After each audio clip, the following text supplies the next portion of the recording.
오늘 설교 성경 본문 봉독해 올리겠습니다. 구약 성경 스가랴서 10장 1절부터 6절까지 기록된 말씀입니다. 거룩하신 하나님의 말씀입니다. 봄비가 올 때에 여호와 곧 구름을 일게 하시는 여호와께 비를 구하라. 무리에게 소낙비를 내려서 밭의 채소를 각 사람에게 주시리라. 드라빔들은 허탄한 것을 말하며 복술자는 진실하지 않은 것을 보고 거짓 꿈을 말한즉 그 위로가 헛되므로 백성들이 양같이 유리하며 목자가 없으므로 곤고를 당하나니 내가 목자들에게 노를 바라며 내가 순념소들을 벌하리라.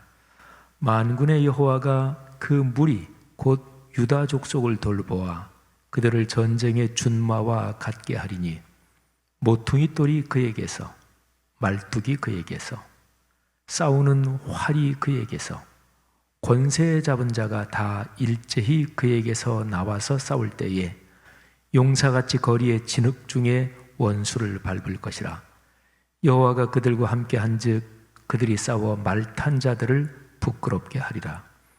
내가 유다 족속을 견고하게 하며 요셉 족속을 구원할지라. 내가 그들을 긍휼히 여김으로 그들이 돌아오게 하리니 그들은 내가 내버린 일이 없었음 같이 되리라. 나는 그들의 하나님 여호와라. 내가 그들에게 들으리라. 아멘. 오늘 선포되는 설교 말씀을 통해서 하나님께서 여러분 각 사람에게 또 가정 가문에 여러분의 삶의 여정에 큰 복을 주시기를 주님의 이름으로 축복합니다. 어디 여행을 다녀본 기억을 떠올려 보십시오. 여행은 가이드가 누구냐에 따라서 천차만별입니다. 좋은 가이드를 만나면 여행이 즐겁고 알차고 행복합니다. 야, 이번 여행 참 잘 왔다. 만족합니다. 예컨대 이스라엘 성지 순례를 가는 거라면 산두라는 특별한 호를 가진, 해석하면 산적 두목인데요, 그런 특별한 호를 가진 사람을 가이드로 만나면 더 말할 것도 없이 행복합니다.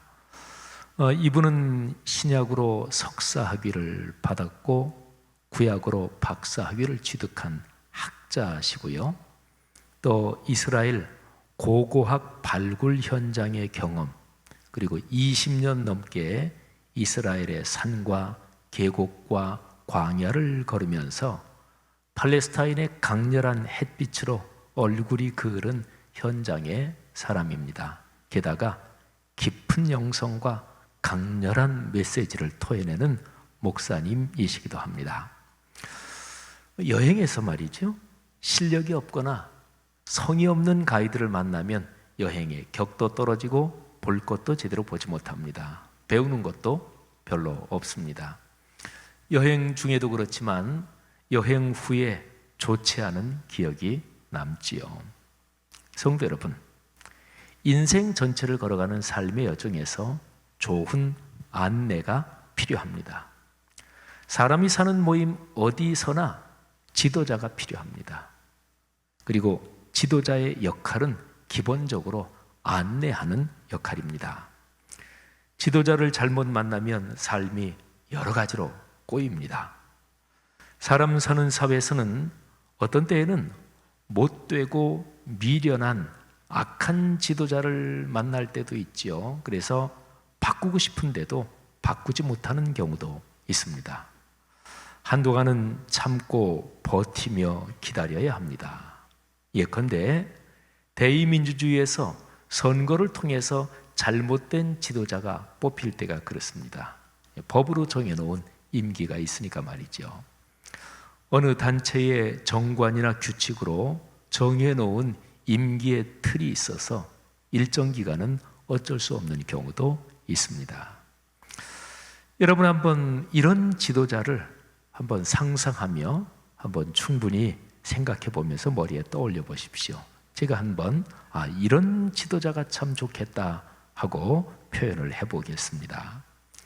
현재의 상황을 정확하게 분석하고 미래를 희망으로 전망하는 사람, 삶을 사랑하고 존재 자체에 감사하며 근원적인 긍정의 정신을 가진 사람, 열정이 크고 감성이 깊지만 감정에 휘둘리지 않는 사람, 합리적인 이성과 명석한 판단력이 분명하지만 다른 사람의 상황에 깊이 공감하며 배려하는 따뜻한 마음을 가진 사람, 아름다움을 추구하고 유머를 알며 급박한 상황에서 한 박자 늦추는 여유를 가진 사람, 무엇보다 자신이 맡은 일에 온몸으로 헌신하며 사명으로 받은 목적을 결코 포기하지 않는 사람, 이런 지도자를 만나는 것 더할 수 없는 큰 행복이지요. 사랑하시는 여러분, 여러분이 살아가시는 삶의 여정에서 교회나 가정이나 직장이나 여러 사회 공동체 인생 여정에서 이런 지도자를 만나는 축복이 있기를 주님의 이름으로 축원합니다. 아니, 어떤 면에서는 여러분 자신이 걸어가는 삶의 여정 여러 모임에서 여러분이 이런 지도자가 되시고 여러분의 아들, 딸, 여러분의 후손들이 이런 지도자가 되시기를 주님의 이름으로 축복합니다. 스가랴 선지자는 예루살렘에 사는 유대인 공동체의 비극을 못된 지도자에게서 찾습니다. 지도자가 못되고 타락해서, 그래서 유대인 공동체가 힘겨운 인생길을 걸어가고 있다고 보는 거죠. 스가랴서 10장 2절을 보십시오. 드라빔 우상은 헛소리나 하고 점쟁이는 거짓 환상을 본다. 그들은 꾸며낸 꿈 이야기를 하며 헛된 말로 위로하니 백성은 양떼같이 방황하며 목자가 없으므로 고통을 당한다. 아멘. 자, 백성이 왜 방황하며 고통을 당한다고요? 목자가 없기 때문입니다. 지도자가 없어서입니다. 유대인 공동체의 지도자들이 영적으로 타락해서 우상을 섬깁니다. 드라빔, 점쟁이, 우상을 섬깁니다. 영적 지도자들은 종교적 기술에만 능숙해져서 사람들의 종교 심리를 이용해서 거짓 예언과 지어낸 꿈 얘기로 사람들의 정신과 영혼을 후리고 이용해 먹습니다. 자, 여러분, 어떤 사람이 참된 지도자인가요? 자신을 부르신 뜻, 하나님께서 자신을 부르신 뜻, 곧 주님의 소명을 자신이 세상에 태어나서 파송받은 사명으로 믿고 이 일에 자신의 생명을 바치는 순명으로 사는 사람이 지도자입니다. 제가 명자로 끝나는 단어 3가지를 말씀드렸죠. 소명과 사명과 순명에 자기의 존재를 걸고 사는 사람이 참된 지도자입니다. 오늘 말씀에서 주님께서는 목자들, 그러니까 지도자들에게 분노를 바라십니다. 자, 3절인데요. 한번 3절 말씀을 들으시면서 주님의 분노 그리고 주님의 심정을 한번 생각해 보십시오.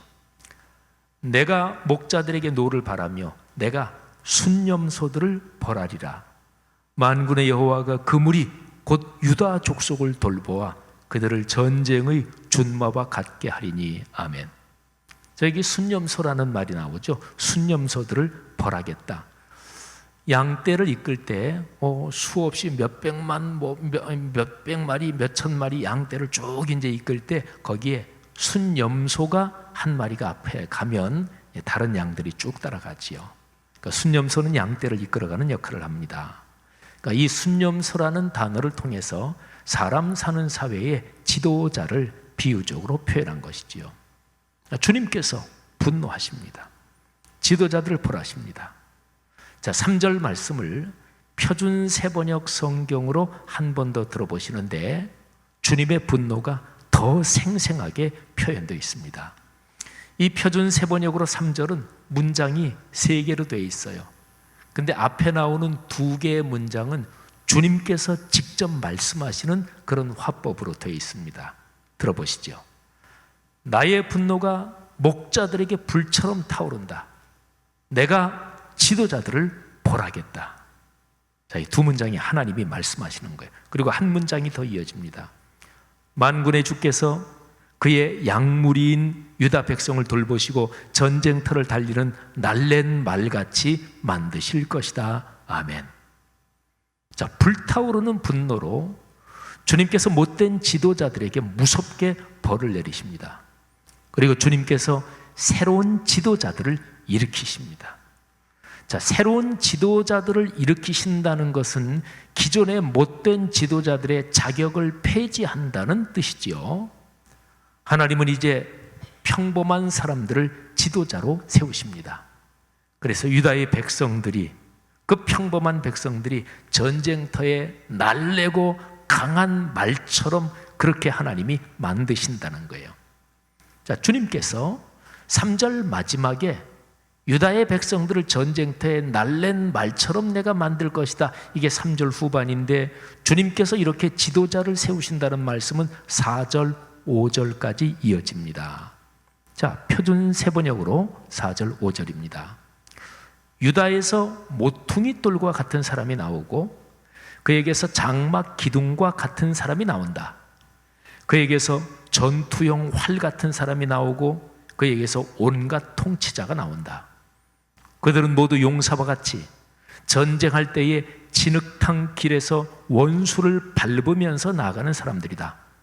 주께서 그들과 함께 계시니 원수의 기마대를 부끄럽게 할 것이다. 아멘. 성도 여러분, 지도자가 지도자답지 못하면 하나님께서 벌하십니다. 그는 일반 사회, 교회 공동체, 가정, 사람이 살아가는 모든 환경, 모든 여건에서 마찬가지입니다.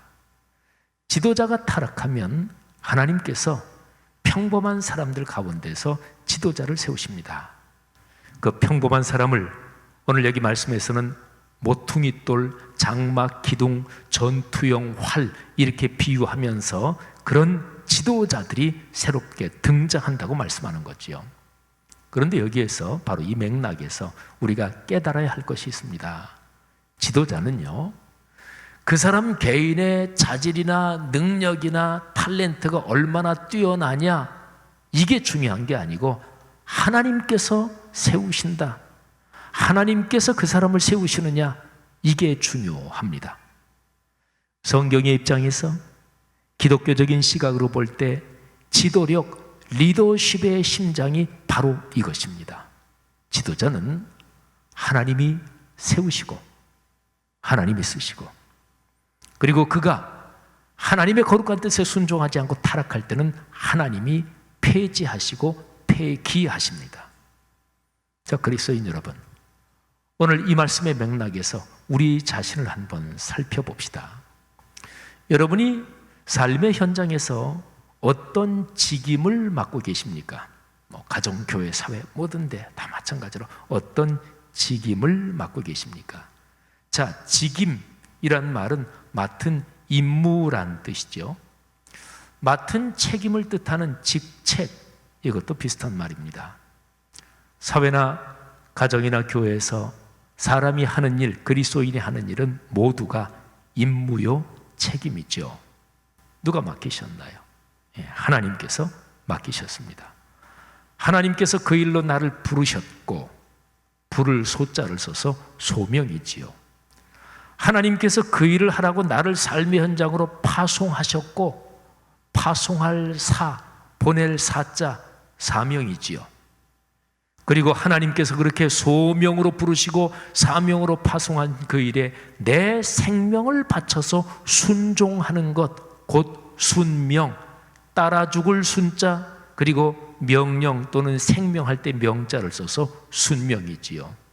이게 바로 그리스도인으로서 마땅한 삶이고, 그리고 하나님께서 지도자를 세우신다고 할 때 하나님께서 지도자에게 원하시는 삶입니다. 그러나 많은 사람이 직임과 직책에 대한 소명, 사명, 순명보다 위계의 질서에 따른 자리에 관심이 더 많습니다. 그러니까 직위, 직책보다 직책, 직무보다 직위, 내가 이만큼 더 높다, 위계의 질서에 따른 자리에 관심이 많습니다. 엄밀하게 말하면 내가 맡은 어떤 일에 사명이 퇴색했다, 사명이 이제 없어졌다, 그러면 사실은 일을 그만둬야 합니다. 그 일에 내 목숨을 바쳐서, 온 삶을 바쳐서 순명할 생각이 없으면서 자리만 차지하고 있다. 이것은 주님께 송구스러운 일입니다.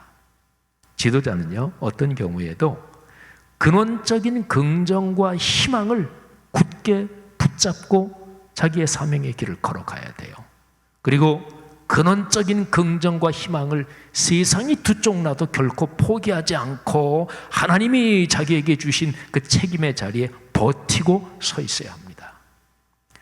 책임과 임무에 대한 헌신 없이 내 자리를 계급처럼 생각하고 의습되는 것은 주님께 무서운 죄를 짓는 것입니다.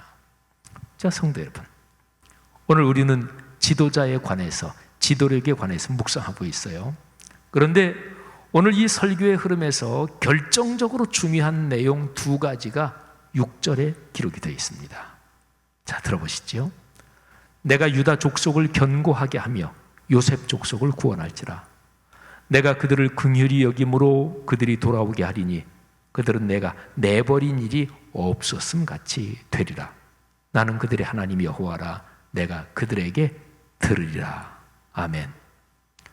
여러분, 여기에 보면 전체 이스라엘이 남북으로 갈린 그런 상황의 표현이 나옵니다. 유다 족속이라는 표현이 나오지요. 이거는 남왕국 유다를 가리킵니다. 요셉 족속이라는 표현이 나오지요.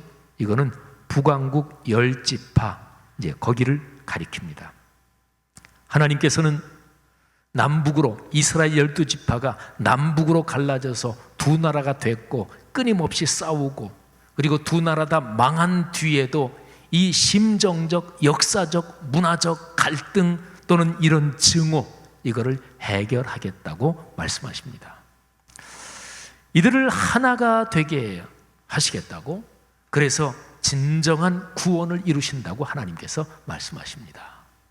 여러분, 저는 오늘 이 구절을 묵상하고 가만히 기도하면서 이 성서시대 이스라엘의 남북 갈등을 생각하면서 우리 한반도의 분단 상황을 깊이 생각했습니다. 그렇죠. 우리도 남북으로 갈라져서 벌써 이제 70년, 그리고 그동안 70년 지나면서 사회적, 문화적, 심정적, 역사적으로 계속해서 차이가 벌어지고 있잖아요. 오늘은 6.25 전쟁 70주년을 기념하면서 예배 드리는 주일입니다. 1950년 6월 25일 새벽에 북한군이 기습 남침을 함으로써 발발한 민족상전의 비극적 전쟁, 이 전쟁이 한반도를 초토화시켰습니다. 피해가 엄청났습니다.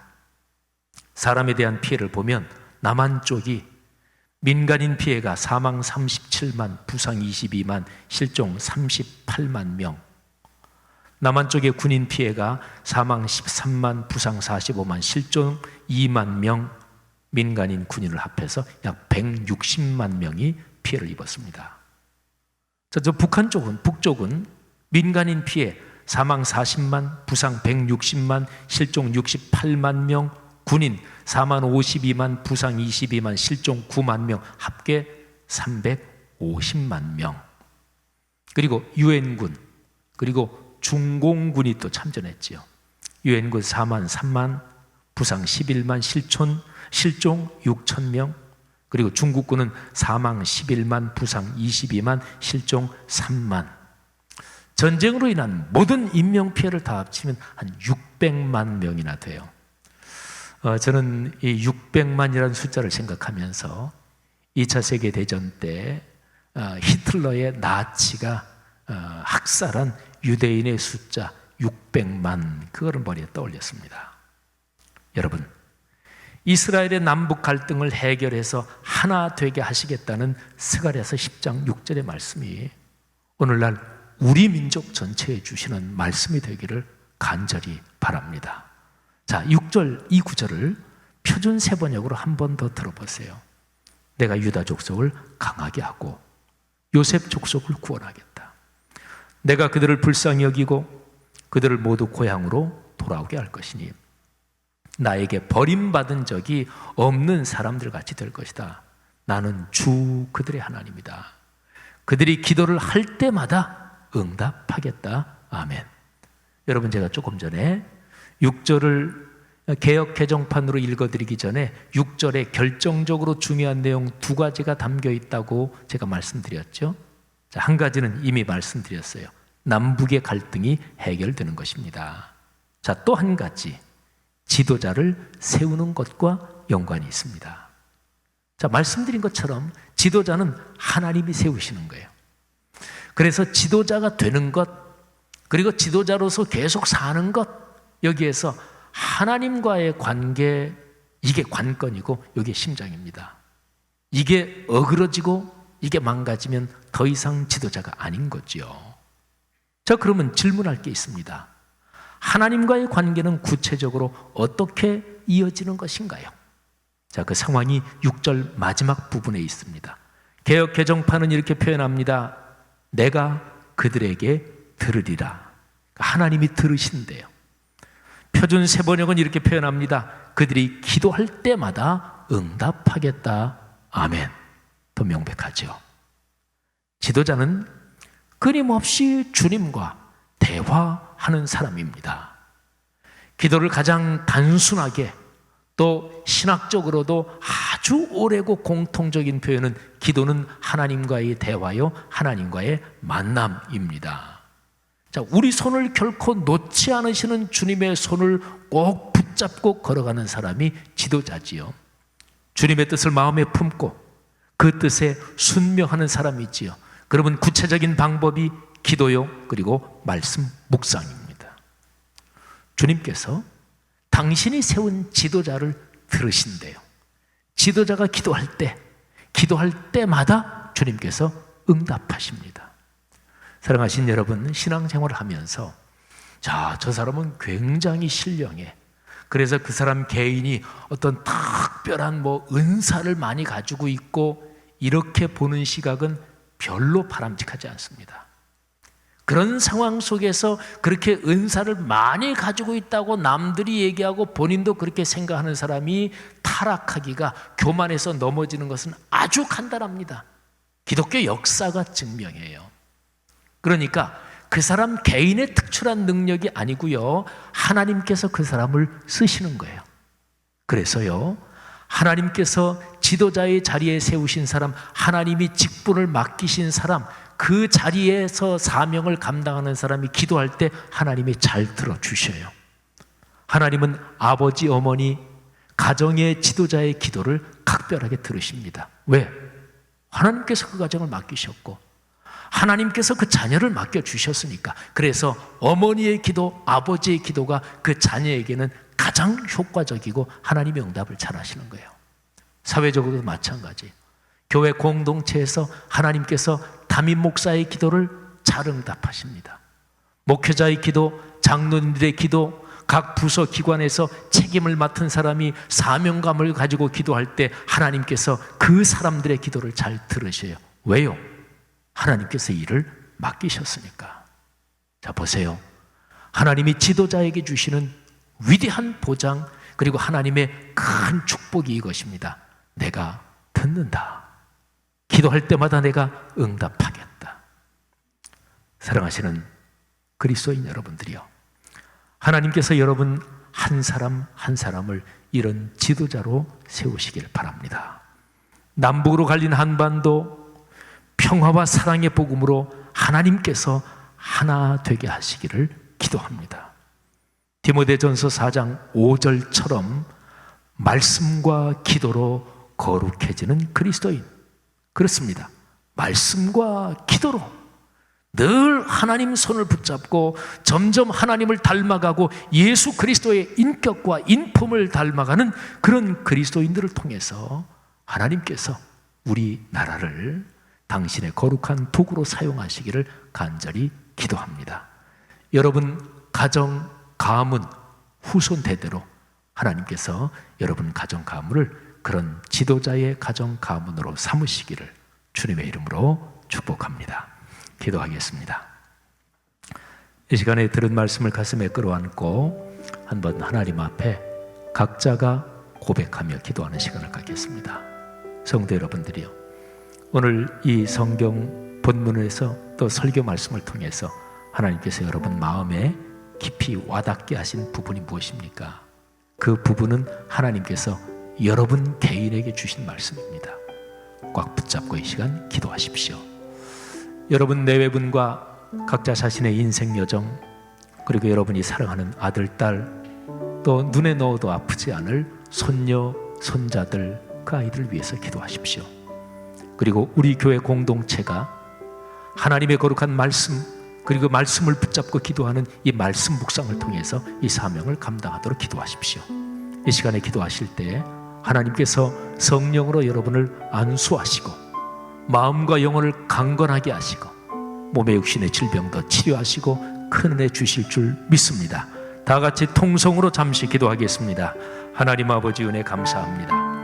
오늘 주님께서 선포해 주신 설교 말씀, 거기에서 하나님이 우리 각 사람에게 주신 귀한 말씀을 가슴으로 끌어안고 이 시간에 마음에 새기며 아버지 앞에 기도합니다. 오 주님, 간절히 기도합니다. 하나님께서 우리를 당신의 도구로 쓰시는 것 감사합니다. 하나님께서 쓰실 때 겸허한 마음으로, 하나님을 사랑하는 마음으로 순명의 정신을 갖고 이 사명 감당하도록 하나님 아버지께서 이끌어 주시기를 간절히 기도합니다. 아버지 하나님, 우리 사랑하는 성도들 한 사람 한 사람을 축복하옵소서. 내외분을 축복하시며 아들, 딸, 그리고 손녀, 손자들 축복하시며 가문을 축복하시기를 간절히 원합니다. 하나님께서 가정 가문에 맡기신 그 소명, 사명으로 끌어안고 순명하는 가문이 되게 하시고, 하나님께서 이 사명 때문에 각 가정 가문에 건강을 주시고 사회적 성취를 주시고 경제력을 주시고, 그리고 무엇보다 깊은 믿음과 말씀을 붙잡고 걸어가는 신앙의 굳센 걸음을 주시기를 간절히 원합니다. 하나님 아버지, 이 시간 기도하는 사랑하는 성도들, 진심으로 고백하는 성도들마다 지금 안수하여 주시고 지금 역사하여 주시고, 하나님 지금 새 마음과 새 영을 주시며 몸의 질병도 치료해 주시며 하나님 가정에 필요한 모든 것 채워주시기를 간절히 기도합니다. 오 주님, 이 시간에 고백하는 우리의 기도 받으시는 것 믿고 감사합니다.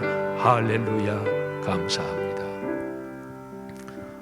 주님, 우리가 말씀을 듣고 아멘으로 화답하며 우리가 그렇게 순명하겠다고 결단하며 기도한 우리의 기도 받으신 줄 믿습니다.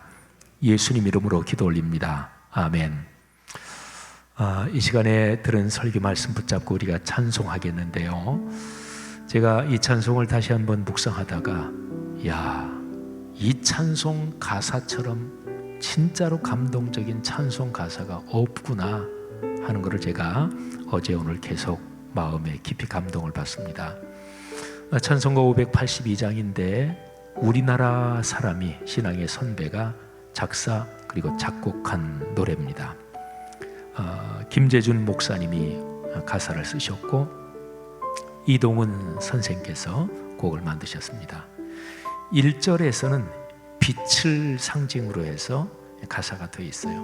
여명이 비친다.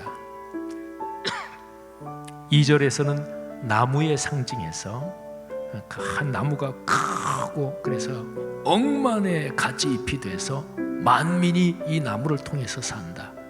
그리고 3절은 물을 상징으로 해서 가사가 되어 있어요. 맑은 샘이, 그 생명의 샘이 용수숨 치듯이 터져 올라와서 온 세상을 적시면서 기름진 푸른 벌판이 눈앞에 트인다. 하나님께서 우리 민족과 나라를 그렇게 사용하신다. 진짜로 성령이 감동 감화하신 찬송입니다. 우리 헌신하는 마음으로 다 같이 일어나서 582장 부르겠습니다.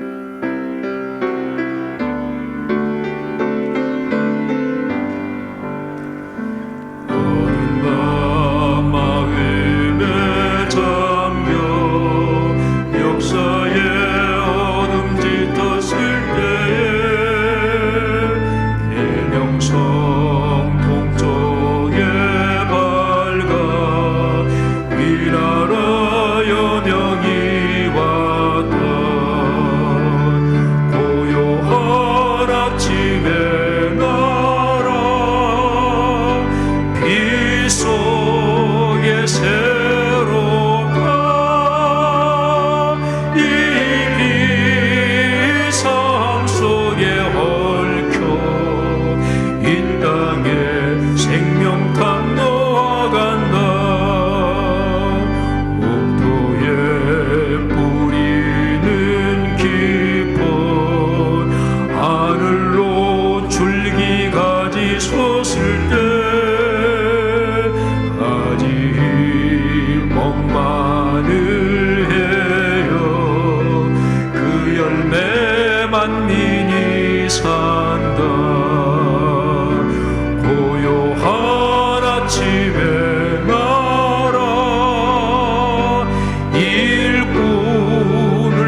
주